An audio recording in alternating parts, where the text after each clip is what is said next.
Hello everybody, welcome back for another video. Hope you're all doing well and that you are all having a great day to start things off.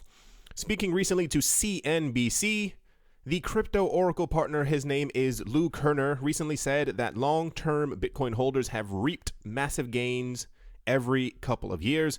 Kerner's comments come at a time when Bitcoin and just about every other cryptocurrency in the market have taken a significant nosedive. Here's a little chart right there. Kerner drew parallels between the current state of the virtual currency market and the situation with tech stocks during the internet bubble and then subsequent dot-com crash. According to Kerner, Amazon, one of the world's largest global conglomerates today, saw its share price plummet massively after the crash. Commenting on the volatile nature of the market, Kerner said, and I do quote, "There was a day in 2013 when we were down 70% overnight. Nobody likes being down like this, but this is what investing in crypto is all about." End quote. I mentioned that before. I'll mention it once again for the people who are relatively new to the cryptocurrency space. We've seen stuff like this before in the past. This is why you may notice that there are a lot of other major influencers in the cryptocurrency space, or just other people who've been in the cryptocurrency space. And I don't even mean like other crypto YouTubers. I mean like there's at least like 15 guys who we constantly see on the news and stuff like that who've been into crypto at least since around 2011, 2013, somewhere within that time frame. You notice they're not really bothered because we always have these major crashes. I feel like the people on not traditional media, but like the normal news outlets, I think we know how it is. They always look for like a good story, and the being able to say that any type of asset has dropped by 70-80% makes extremely good headlines. Even though I found out before, remember, for those who were here for that other video and we were talking about, I thought it was very interesting that a lot of the people, or rather a lot of the news networks who are constantly talking about how Bitcoin is dead, Bitcoin is going nowhere, if you look a bit deeper and you look at like through funding and stuff like that, usually the people who end up owning these news outlets have mentioned before in the past that they have either gotten into Bitcoin, plan on getting into Bitcoin, and sometimes they end up owning or like subsidiaries of some other corporation who is going to have a potential foray into cryptocurrency sometime in the future. So things like this are pretty typical, and you kind of just got to read between the lines and stick to your guns if you are really into this for the long term. Seemingly echoing Kern's sentiments, Matty Greenspan, who is senior market analyst at eToro, he published a tweet showing the percentage decline of some tech stocks during the 2000 dot-com crash. Despite losing almost 99% of its share after the crash, Amazon went on to become the second U.S. company to achieve unicorn status, that is with a market valuation of almost $1 million. Comparing cryptocurrency to the internet bubble of the 90s is a well-known analogy used by both enthusiasts and critics alike. The latter group usually bringing up the argument back to their bubbled claims, while the former use it as an indication on that cryptocurrencies are the next big thing. For Kerner, the current price drop is because cryptocurrency is yet to generate utility, with the bulk of the trading activity being a mere speculative investment. However, the crypto oracle partner signaled out Bitcoin as having the potential to replace gold. According to Kerner, the top-ranked cryptocurrency is the greatest store of value ever created. Meanwhile, permabulls like John McAfee say the current price route is nothing out of the ordinary. For those, we don't really talk about John McAfee that much. For those who are unaware, John McAfee might have the most on the line when it comes to just about everyone else in the cryptocurrency space. He has stated, and if I'm not mistaken, it had to be either the beginning of this year or the end of last year, sometime relatively recently. John McAfee thinks that the price of Bitcoin is going to go to $1 million in the next 18, 19, 20 months, somewhere around that time frame, and has stated publicly that if it does not reach that value, that he will eat his own member. And I think he said on live television or something like that. Whether this is going to happen, like I said, he has the most on the line. Let's see if it actually ends up working out. But it's important, and I've seen a lot of articles like this over the last couple of, I want to say, days. It's important to kind of keep the bigger picture in your head. I understand that crypto can be incredibly frustrating, especially when we have people talking about that Bitcoin could potentially go even further. We have like new quotes as to where the new bottom is, or exactly what Bitcoin has to hit in order to be able to bottom for the market to then shoot back up. A lot of people think that Bitcoin is going to further decline. I understand crypto is not for everyone. If you cannot stomach it, I completely understand. but I feel like, and this is kind of just my, like, really just my own opinion, if you are able to stick it out and you do see the price gains that we get from this, and then I know we're going to have another subsequent drop. Like, crypto is just kind of this, it's the same thing over and over. Like, we constantly have these major bumps and the major, like, it happens over and over. If you are able to stomach it long enough and stay around for the next explosion in prices and then the subsequent burst once again, when we have a whole new herd of people who are trying to get into the cryptocurrency space, trying to buy Bitcoin at 25,000 because that's the lowest that it's ever going to go again, you'll then be able to be one of those people to pretty much tell them to just sit back and relax. It's kind of just what crypto is nowadays. But yeah, let's move on. Next up, IOTA is in the news, not something you hear too often. The IOTA Foundation has revealed for the first time that it plans to gradually phase out the IOTA Network Coordinator, which some see as a centralized risk. In a series of posts on its official blog this week, the foundation outlined a sequence of steps it plans to take before Cordicide, which is seen as that's an awful name, which is seen as a major landmark on the road to complete decentralization.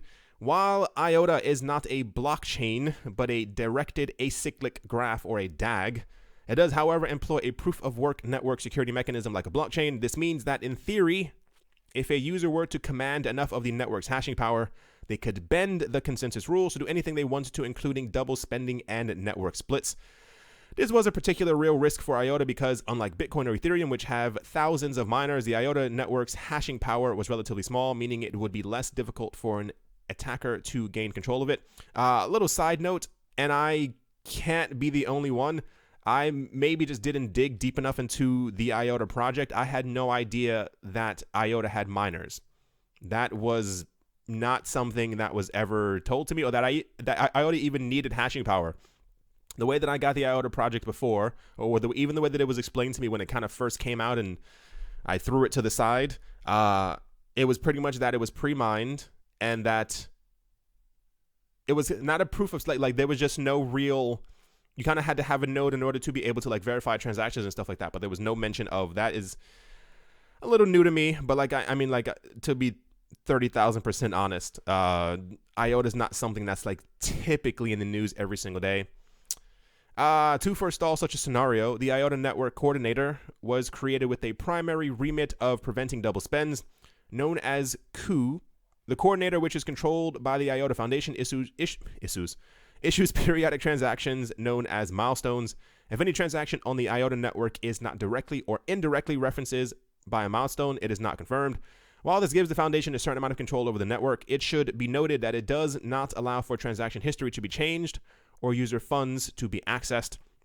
According to the IOTA Foundation, while COO has served its purpose well, in the interest of the long-term success of the framework, it is necessary to kill it off. First of all, because at least theoretically, it permits the foundation to choose which transactions receive priority, and also permits the foundation to freeze user funds by instructing milestones to ignore transactions involving such funds. In addition, COO provides a central point of risk because it stops functioning, or if it ever is taken over by a bad actor. All confirmations on the IOTA network, that's horrible. All confirmations on the IOTA network would halt. Even more significantly, the need for milestones to contain confirmed transactions works against the scalability of IOTA in the long term. That is, and I mean, to play crypto's advocate, and I mean this in the easiest way possible. There was a discussion that happened sometime in 2017, and it had to do with the XRP network. It also had to do with Ethereum. It had to do with many other coins, and for some reason, people were leaving Bitcoin out of this discussion. When it comes to being properly decentralized, and I mean the way that humans see it in their head, people tend to view things a certain way than they actually are or have to be, especially in the very beginning. A lot of other people have said before the same exact thing. There are other cryptocurrency projects, multiple, and it's not just one, it's not just two of them, it's at least 30 to 40 of them who have to have, at least right now, some type of a centralized, whether you want to call it a coordinator, a hub, a huge node or something like that, or multiple inside of their offices or wherever they end up working, because you have to wait for the network to become large enough in order for it to gain a certain amount of stability to be able to kind of float on its own. Like, the only reason Bitcoin isn't usually mentioned in a large part of stuff like this is because of it's the first coin. People have been mining it for a very long time, and it kind of had the first leg up. So this does tend to happen. This is happening multiple times all over the place. Ethereum has also had a similar situation where I think, not that they were controlling a huge amount of nodes, but like I think they were placed specifically by them or something in accordance with this. This simply has to do with when your project is too young. There is a fear that someone will simply create enough hashing power and completely, like a double spend attack on any major coin is seen as a complete failure. Like, we had news this summer as well. A lot of potentially okay, well-known coins were having 51% attacks thrown at them. And there was even something a couple weeks ago where, remember, oh gosh, what was it? There was that company who made like a list of the blockchains that could be taken over for like as little as like $500. And there was another one who was talking about like, this only costs 15 Bitcoin to completely take over. And they like kind of mentioned how it could be done. They say that they didn't do it. But we know that this is a major problem.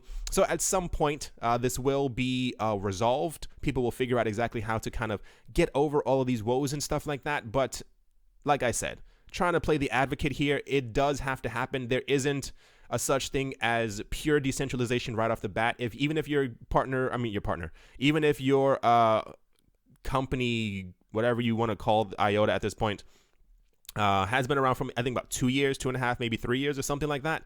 You have to wait for other people on the market and in the crypto space to also accept your project and kind of open their own nodes and I guess also mine and validate transactions and stuff like that in order for it to, you can't just have the first 15 people who are working on the project end up doing it. You need the help of tens of thousands, if not millions of people around the world to be able to do this. So it's nice to hear that they are going to move towards this. I do not fault them for having had some type of a centralized coordinator. It's just something that has to happen. Like a lot of these projects, you have to understand that there are a lot of people, there's a lot of money to be made in this space. And if you can knock another cryptocurrency project out while they're bleeding and while they're hurt, and you can successfully say, hey, I found a way to knock out, like I'm a Bitcoin maximalist. I found a way to knock out IOTA and EOS and also the Stellar blockchain. It shows that those projects, at least in the eyes of other investors, is weak or weakened or is completely on the side at that point. And okay, I'm not going to spend too, you kind of get what I'm saying. It's just very interesting.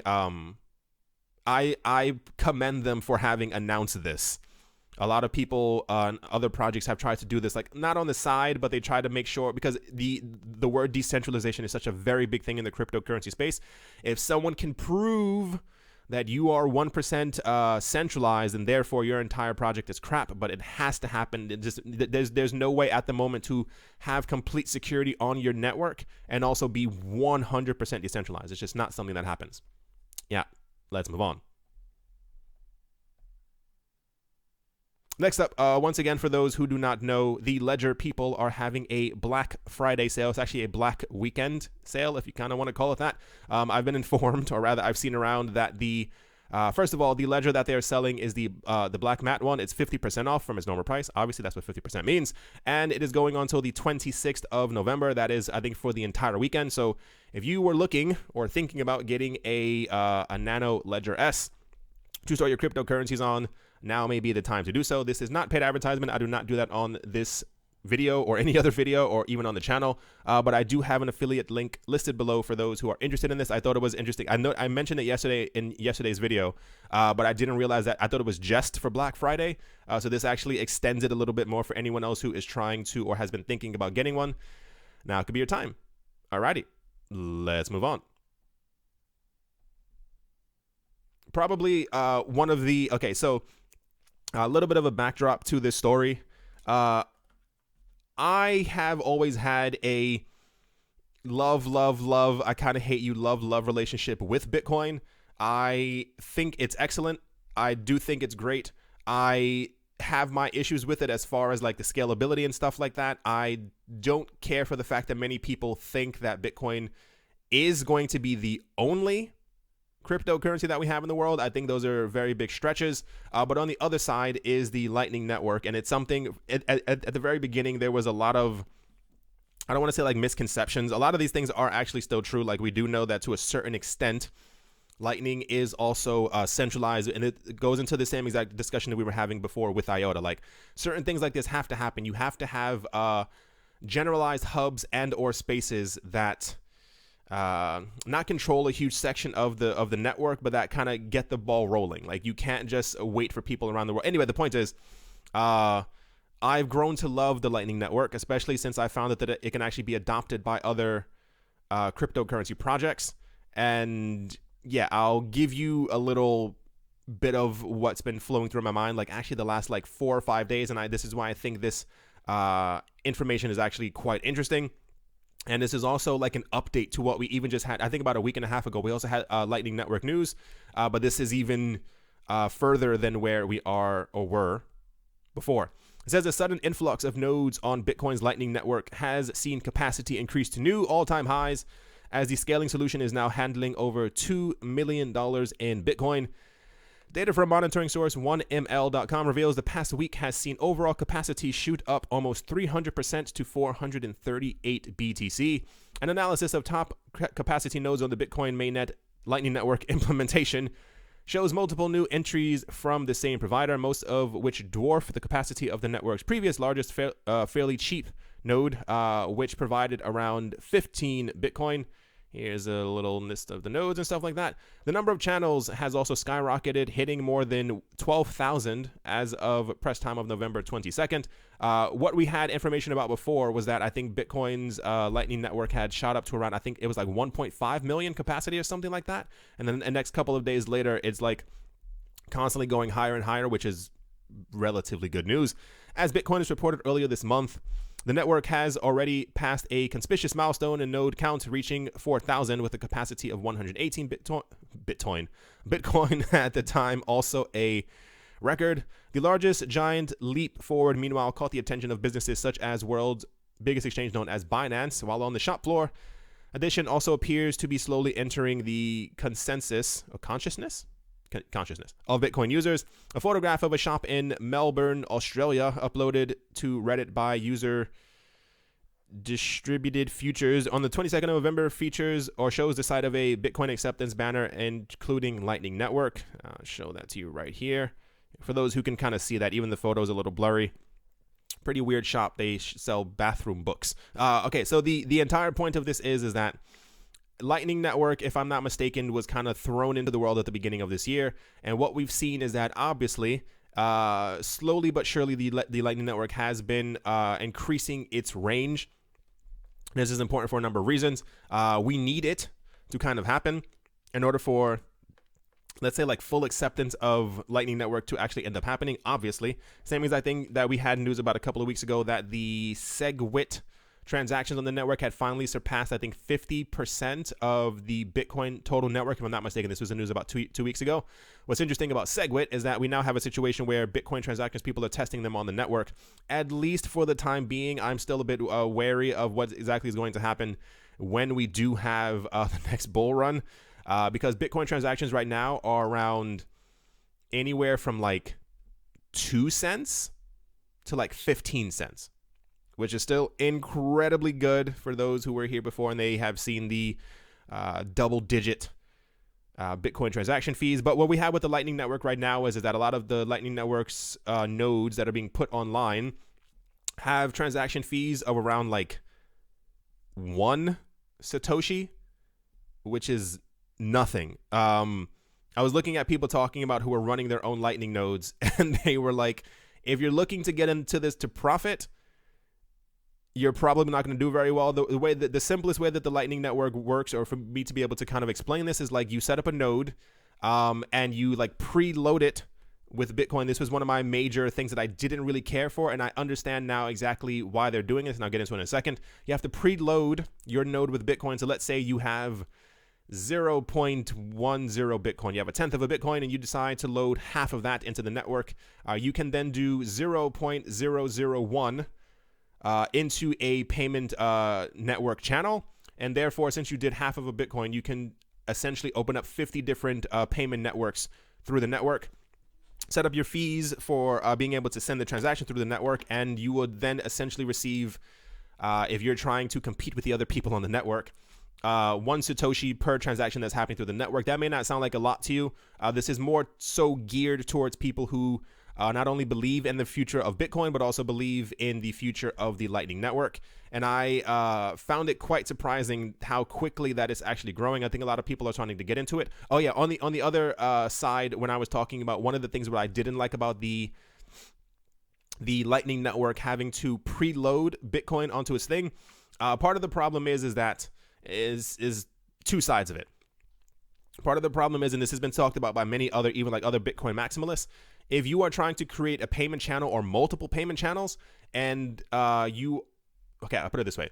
There's a difference between someone owning 0.1 Bitcoin and someone owning 10,000 Bitcoin. If you preload your node, or even let's say you buy 50 nodes and or whatever, you preload them, let's say 5,000 Bitcoin, half of what you have, and you open up multiple payment channels, all of loaded with 1 Bitcoin each or 0.1 Bitcoin each, however they decide to distribute it, they are probably mathematically going to receive a lot more transactions on the network, or rather the transaction fees from people passing through their node than you would. Like, you may have 50 channels open, but they may have 500,000 channels open, and every single time that 1 Satoshi goes through, they're essentially making 500,000 Satoshis, in theory, blah, blah, blah, blah, blah. So this is one of the main things, the main problems that I had.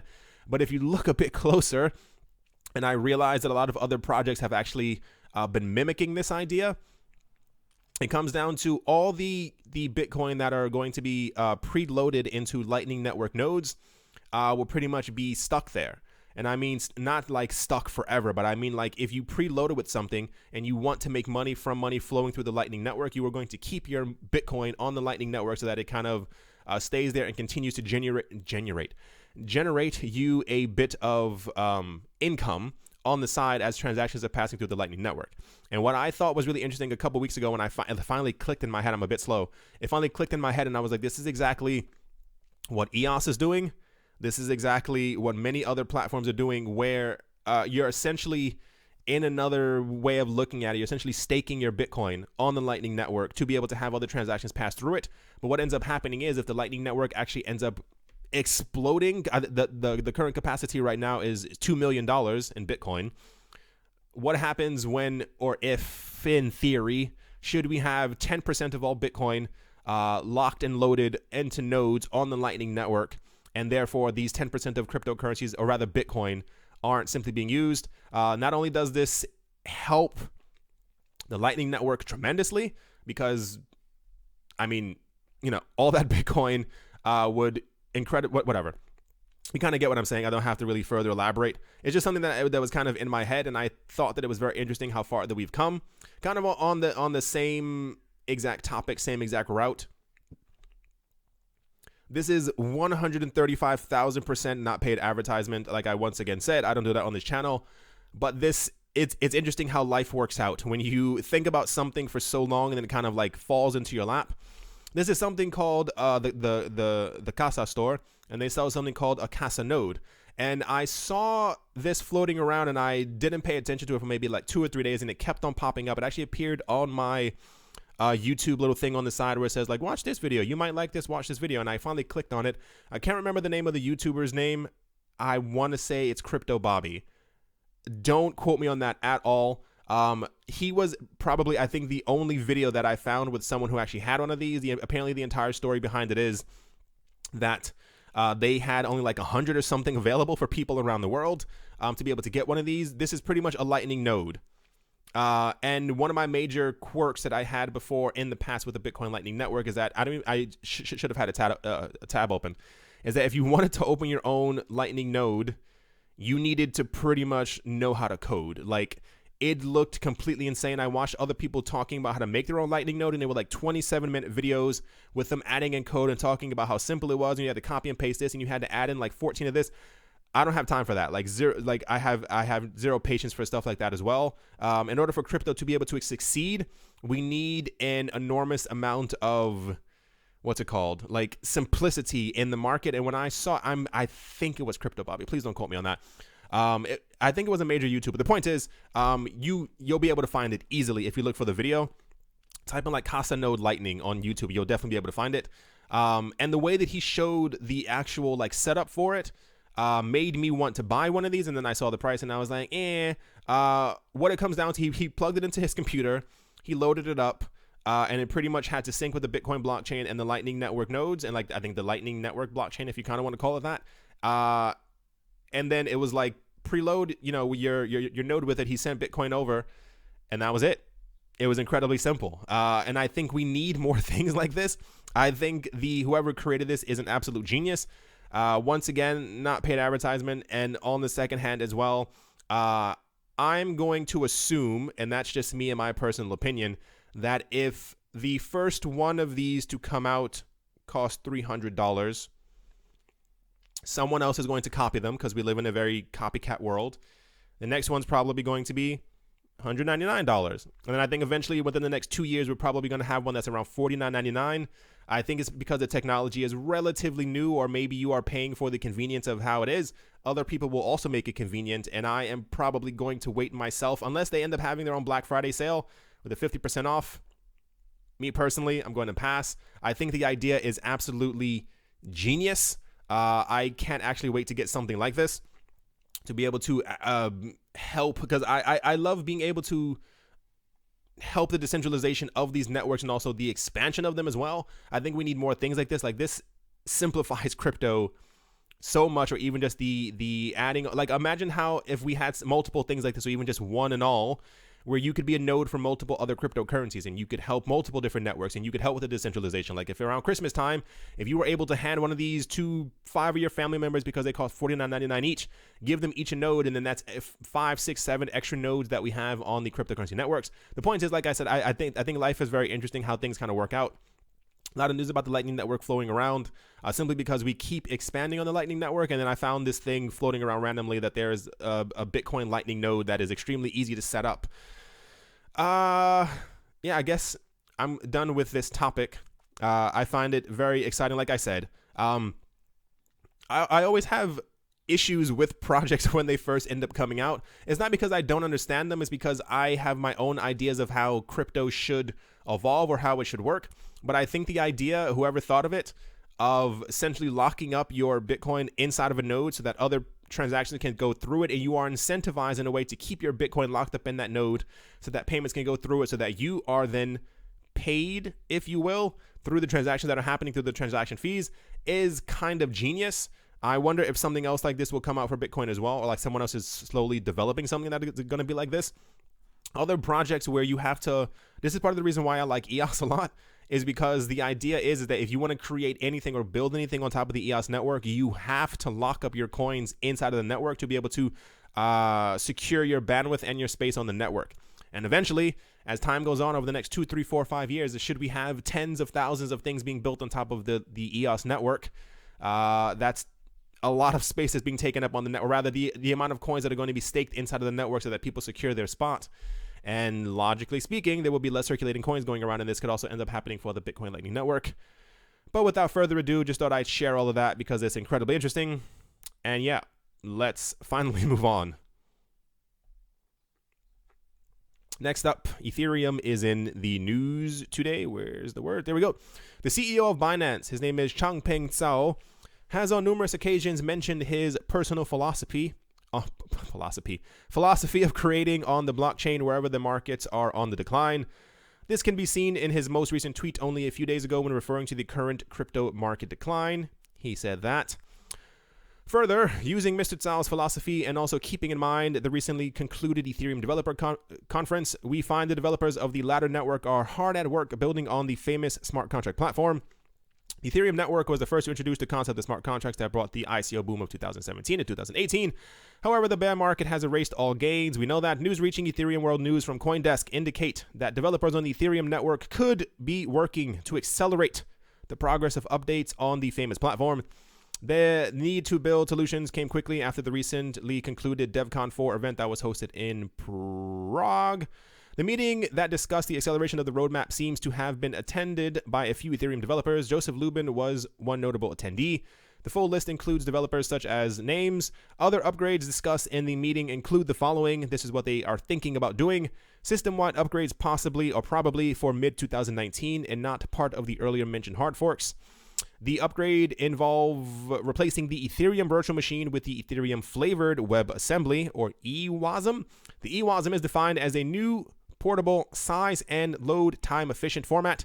WebAssembly aims to execute at native speed by taking advantage of common hardware capabilities.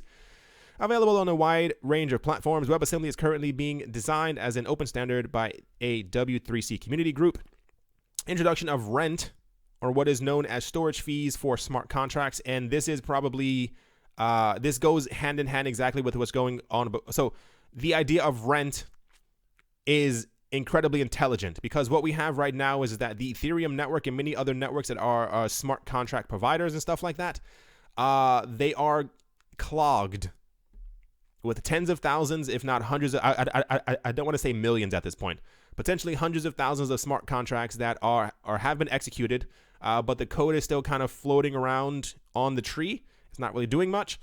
So if you introduce rent and people have to pretty much pay for the time that, it won't be in, it's not going to be like a 50 Ethereum charge, or maybe something completely negligible, but it's enough that people will get annoyed with paying even after their contract has been executed. Like, there's no reason for your contract to still be active, as it were, on the blockchain if it was resolved 3.5 years ago. So a lot of other cryptocurrency projects are also thinking about introducing rent, or even introducing something where you kind of have to pay to be on the network. And it also incentivizes other people to be like, it keeps the network moving forward. And it also, it's just incredibly intelligent without having to actually go a lot further. We spoke about this many other times before. The Ethereum team, or the Ethereum project, has mentioned that they believe that proper upgrades that we have been waiting for, or have been foretold about since 2015, 2016, may not be implemented on the network until 2020. That is a major problem if you want your platform to be able to reach new heights price-wise, and also, what's the other word? If you want people to use it. That's the word I could find in my head. And what we have right now is a situation where the market is probably not going to wait another 2 years, as it were, for Ethereum to get their stuff together, especially when we have a lot of other platforms who are already quicker than Ethereum. EOS, Tron, Cardano, and what's the other one? I don't know if it's Waves. The other Ethereum killers, the other coins that have been made. A lot of them have been testing anywhere between 1,500 to 5,000 transactions per second. A lot of other people have already announced over the last couple of weeks that they're actually moving from Ethereum to this other platform. So I think the Ethereum people are, at least in my opinion, trying to get a quick move on to try and figure out exactly, just to kind of really get it going. I feel for them in a certain way. Ethereum is one of my favorite projects, but I don't know exactly what's taking so long. But it is nice to hear that they are trying to at least think about accelerating network upgrades, because something has to be done in order to return. I'll even focus on investor confidence in the project. If you're in it for the long-term, Ethereum, I think, is going to be one of the largest things that we have on this planet. But as far as investors who tend to be very fickle, I can definitely see people moving on very quick to other platforms that are giving them more gains in the long term. And just to simply breeze over this, Coinbase is one, Coinbase is always in the news, whether for good or for bad. Two, there are people now trying to sue Coinbase over the Bitcoin Cash ABC / Bitcoin Cash Satoshi Vision thing. And people are talking about that Coinbase has been trying to suppress the price of Bitcoin in order to, I don't know. It's kind of weird. This is going to continue happening over and over. A lot of people, I think, are just looking for someone to sue. I have such a strong, my idea is that since the market has been going down, a lot of people have been just trying to figure out another way to make money during the bear market, and this is kind of what they're coming up with. Coinbase has tried their darndest to make sure that they stay out of the controversial eye of everything, but when you are essentially the largest crypto provider, exchange, or rather when you list a coin and you move the market, people are always going to be looking for you or to you to see exactly what you are doing. The Bitcoin price suppression thing has been happening for a while. There was also news at the beginning of this year where people were talking about that Coinbase was actively suppressing the price of XRP simply by not listing it. Who knows exactly what's going on? I feel like at this point, at least to me, I think Coinbase would be too terrified to even think of trying to do any type of insider trading or price manipulation, especially when they actually have all the little certificates and stuff like that that say that they are legal, or that the SEC has been looking over them, or the CFTC gives them the thumbs up and stuff like that. Who knows exactly what's going on inside of Coinbase, but these are not going to stop until we have another head of market. I think even Binance had a couple of issues where people were trying to bring up lawsuits against Changpeng Zhao, and I think a lot of them have just simply been thrown away because whatever the case might be. Anyway, that is definitely going to do it for this video. Hope you all enjoyed. Hope you're all having a great day, morning, afternoon, and or evening, wherever you are, wherever you might be. I hope it's absolutely fantastic. Thank you once again for watching and or listening. I do appreciate all of your support. Hope you all have a great weekend, at least at the time of me making this video. It's relatively cold here, but I'm still going to go out for a walk because I can't sit inside the house all day. Thank you once again. And yeah, I'll talk to you all soon. See you.